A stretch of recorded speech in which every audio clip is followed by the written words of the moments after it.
iyaga u siiyay la midooba wixii aniga kuwa aniga cidiis muxuu ahaay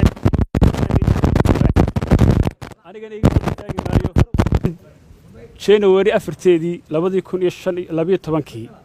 ayaa aniga iyo gudoomiyaha xisbiga isku maalin la doortay shirweynaana laga doortay shirweynaana laga qaadi karaa xubinta shirweynaha laga doortana sharcigu dhigayo gudida fulinta iyo golaha dhexe kama qaadi karaan marka anu waxaan u arkaa runtii ismaalahayn ka jawaab oo wax la waqtigeeda la eego laakiin arrin sharci darro ah oo aan habooneen in xisbiga ogtihiin dhiigayga iyo dhacaankayga waqtiga dhan baan galiyay inta la joogta hadda cid iga tacabadneed ma jirto 17 sanadood ayaan waqtiga dhan galiyay guul baan la raadinayay inuu guul gaadho imika ka shaqeyn doona si guushu gaari lahaa cid iga la xajala badna ma jirin mushaar kuma qaadan jirin muxuu ahaayay oo waaba xisbi oo contribution kan bixin jiray bil walba marka taa waxaan u arkaa arrin ka dhalatay oo maanta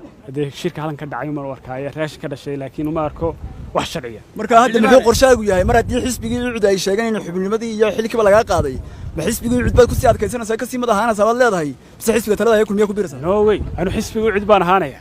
waan dhisi doonaa oo ka shaqeyn doonaa shirkadu markuu naga dhaabaadan talada mar isku noqon doona haddii la shaal hoggaanka xisbiga markii hore waxaad sheegtay inaad u sharaxantahay ku xigeenka koowaad maxaa sababay inaad ku xigeenka labaad duruuf siyaasi timid